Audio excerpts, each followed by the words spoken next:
welcome back to my channel. Today we are going to see that how you can score 4 marks like the full marks in notice writing. तो notice writing 9, 10th 11th 12th चारों classes में आता है, तो एक common सा topic होता है और इसमें फ्लुएंसी अगर बच्चे की आ जाती है तो उसके कहीं भी मार्क्स नहीं करते हैं। ठीक है, तो अपन देख लेते हैं कि क्या टिप्स को फॉलो करके या फिर क्या फॉर्मेट को फॉलो करके आप चारों के चारों मार्क्स गेन कर सकते हो। तो पहला आता है इसका मार्किंग स्कीम। तो मार्किंग स्कीम में फर्स्ट आपका होता है फॉर्मेट।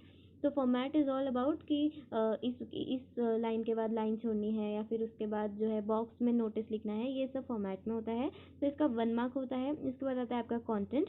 तो कंटेंट इज़ ऑल अबाउट कि आप कैसे जो गिवन क्वेश्चन है उसकी चीज़ों को लेकर आप आपके जो है नोटिस में चीज़ों को फ्रेम कर रहे हो, वो होता है आपका कंटेंट। आप कितनी डिटेल्स उसमें शो कर रहे हो with the limit of 50 words. उसके बाद थर्ड पॉइंट होता है एक्सप्रेशन, जो कि 1 मार्क्स का होता है।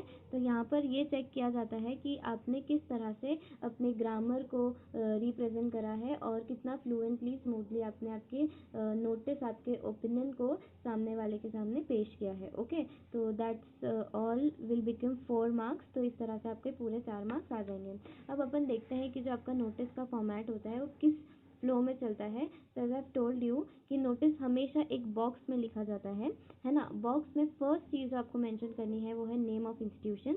तो जहाँ पर भी ये नोटिस पब्लिश हो रहा है उस प्लेस का नाम लिखना होता है। ठीक है, उसके बाद आपको यहाँ पर एक लाइन छोड़नी है और फिर यहाँ पर आपको लिखना है नोटिस।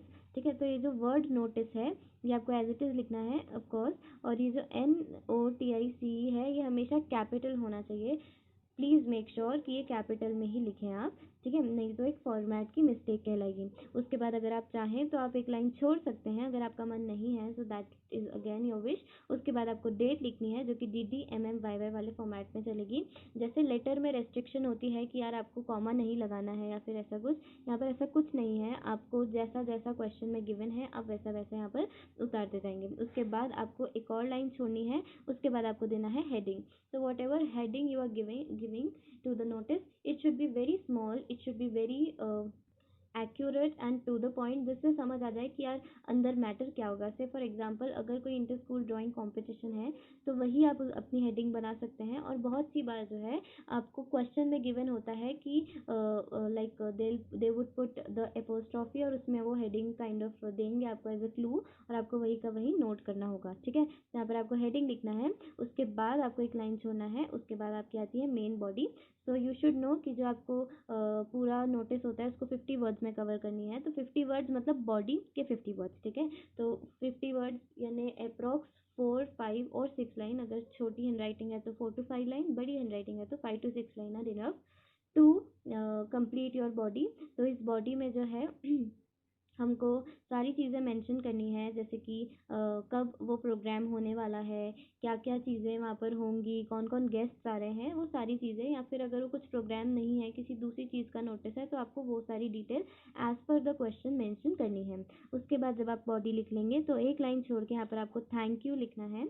ठीक है, और फिर उसके बाद आपको आपका नेम लिखना है, सिग्नेचर देनी है और डेजिग्नेशन लिखना है। तो name what ever being given in the question आपको वो नाम लिखना है। फ्लो में अपना नाम मत लिख देना। सिग्नेचर भी आपको वही वाली करनी है। तो सिग्नेचर एक ऑप्शनल होती है। अगर आप आपकी बॉडी में लिख रहे हैं कि what ever for further details या फिर ऐसा कुछ, प्लीज़ कॉन्टैक्ट अंडरसाइंड, अगर आप ये वर्ड लिख रहे हैं तो आपको यहाँ पर सिग्नेचर करना ज़रूरी हो जाएगा। ठीक है, उसके बाद आता है डेजिग्नेशन। तो बेसिकली डेजिग्नेशन आपको मेंशन होती है आपके क्वेश्चन में कि you are being the head boy of the school और समथिंग लाइक दैट, और the secretary of the colony. तो जो भी चीज़ है वो आपको डेजिग्नेशन दी हुई रहेगी, आपको वही की वही यहाँ पर नोट करना होगा। ठीक है, सो दैट्स द फॉर्मेट। और इसको प्रॉपर एक बॉक्स में लिखना बहुत ज़रूरी है। ये बॉक्स देख मतलब सबसे पहला जो अटेंशन होता है किसी भी चेकर का वो यही रहता है कि आप बच्चे ने बॉक्स बनाया है कि नहीं, तो यहाँ पर इसको भूलेगा नहीं। So that was all about the format. अब अपन देख लेते हैं कि क्या क्या टिप्स या फिर क्या क्या चीज़ों को आपको ध्यान में रखना है ताकि आपका कहीं भी मार्क्स ना कटे। पहली चीज़, हमेशा आपको जो पूरा कंटेंट है उसको बॉक्स में मेंशन करना है, as I told you earlier. उसके बाद सेकेंड चीज़ जो आती है, कभी भी आप इंस्टीट्यूशन का नेम लिख रहे हो और जो है या फिर आप हेडिंग जो होती है, आप नोटिस की जो हेडिंग दोगे, उन दोनों को जब आप लिख रहे होगे तो उन सारे वर्ड्स के फर्स्ट लेटर जो होगा वो कैपिटल होना चाहिए। से फॉर एग्जाम्पल अगर XYZ स्कूल है तो आपको उसको लिखना है XYZ स्कूल, यानी कि ये वाला वर्ड जो है ये कैपिटल होना चाहिए। सिमिलरली जब आप हेडिंग दे रहे हो कि इंटर स्कूल कॉम्पिटिशन या फिर इंट्रा क्लास कॉम्पिटिशन, तो उसमें IC कैपिटल होना चाहिए, ठीक है। उसके बाद तो प्लीज़ इस बात का ध्यान रखिएगा। उसके बाद आता है आपका बॉडी जो है वो, उसमें क्या क्या डिटेल्स होना चाहिए। यार ये बहुत बड़ा क्वेश्चन होता है कि भाई फॉर्मेट तो आपको समझ आ जाता है, बाकी चीज़ें क्वेश्चन भी मिल जाती है, लेकिन बॉडी में क्या लिखें। तो आपको उसमें लिखना है, आप खुद से क्वेश्चन करिएगा कि अगर इस मैटर में मुझे नोटिस लिखना है तो ये नोटिस किस बारे में है, ठीक है। वो नोटिस मतलब वो जो प्रोग्राम है या फिर जो भी चीज़ है जिसके लिए मैं नोटिस दे रही हूँ वो किस दिन या फिर किस समय होने वाला है। उसके बाद ये नोटिस किन के लिए इम्पोर्टेंट है। उसके बाद आपको लिखना है इसमें like you have to answer कि यार ये नोटिस क्यों मैं लिख रहा हूँ, और फिर ये नोटिस में जो भी प्रोग्राम की मैं बात कर रहा हूँ या फिर जो भी सिचुएशन है वो कहाँ पर होने वाला है, ठीक है। तो ये 5 क्वेश्चन की प्रॉपर डिटेल अगर आप बॉडी में देंगे तो 110% कोई भी चेकर होगा आपके मार्क्स नहीं काट सकता है। तो ये चीज़ें बिल्कुल मेंशन करेगा। और व्हेन मतलब यहाँ पर टाइम की बात हो रही है तो आपको डेट, टाइम, डे, उसके बाद किसके लिए आप ये नोटिस लिख रहे हो, क्यों लिख रहे हो, ये पाँचों क्वेश्चन का आंसर आपके पास होना चाहिए, यानी आपकी बॉडी में ये सब चीज़ें कवर होनी चाहिए, ठीक है। और ये अगर आप लिखते हो तो आपका 50 वर्ड में आपका आ जाएगा, इससे ज़्यादा कुछ डेविएट ना करना। उसके बाद आएगा उसके बाद जो है जब आप नोटिस लिखते हैं तो उसमें एक स्टार्टिंग लाइन और एक एंड लाइन देना होता है। तो ये एक सिमिलर फॉर्मेट में चलता है।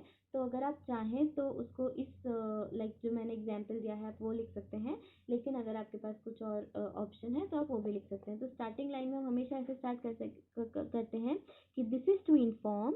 उसके बाद अगर वो जो भी नोटिस है वो 9th क्लास के बच्चे के लिए है या फिर 9 to 12th क्लास के बच्चे के लिए है या फिर गर्ल्स के लिए है, जो भी आप वो यहाँ पर मेंशन कर सकते हैं। तो ये स्टार्टिंग लाइन बन जाएगी आपकी। सिमिलरली सेम फ्लो में चलती है आपकी and line.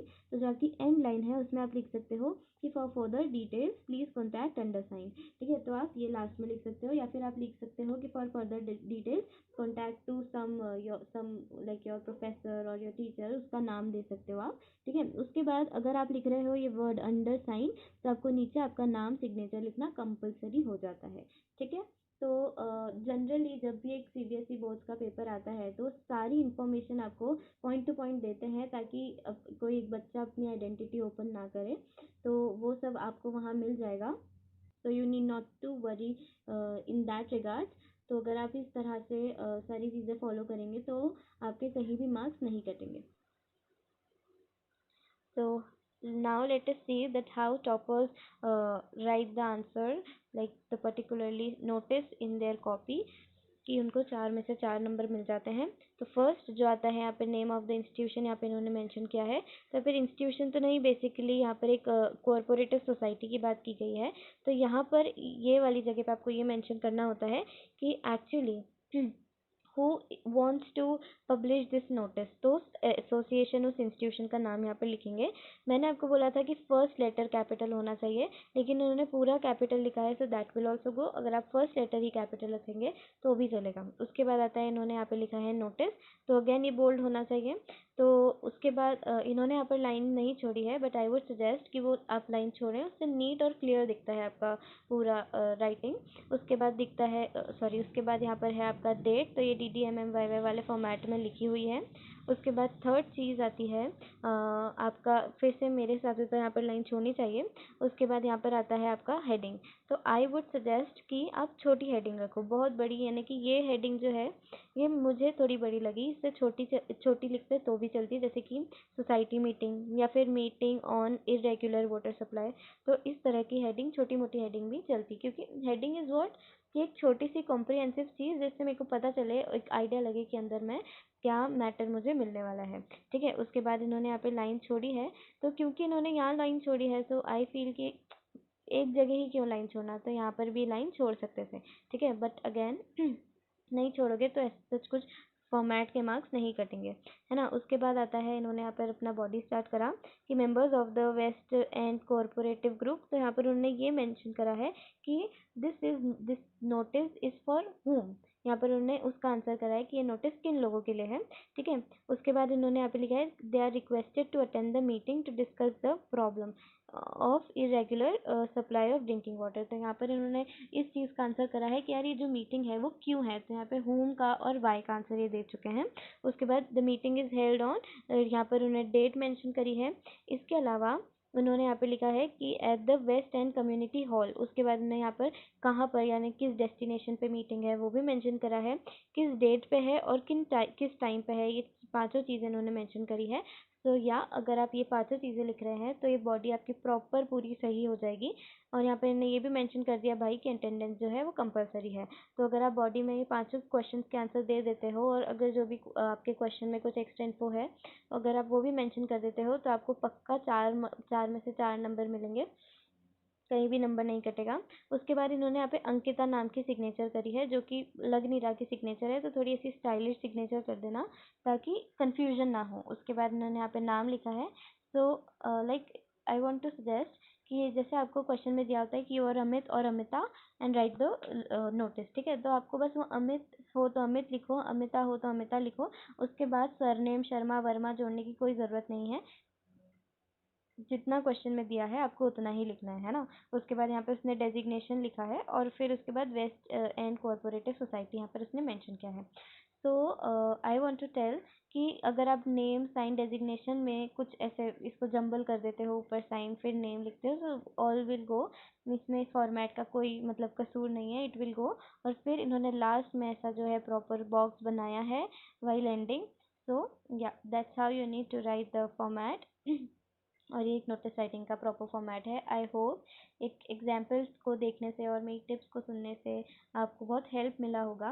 And if you felt it so please do like share and subscribe to my channel, and if you have any query so you can ask me below in the comment section.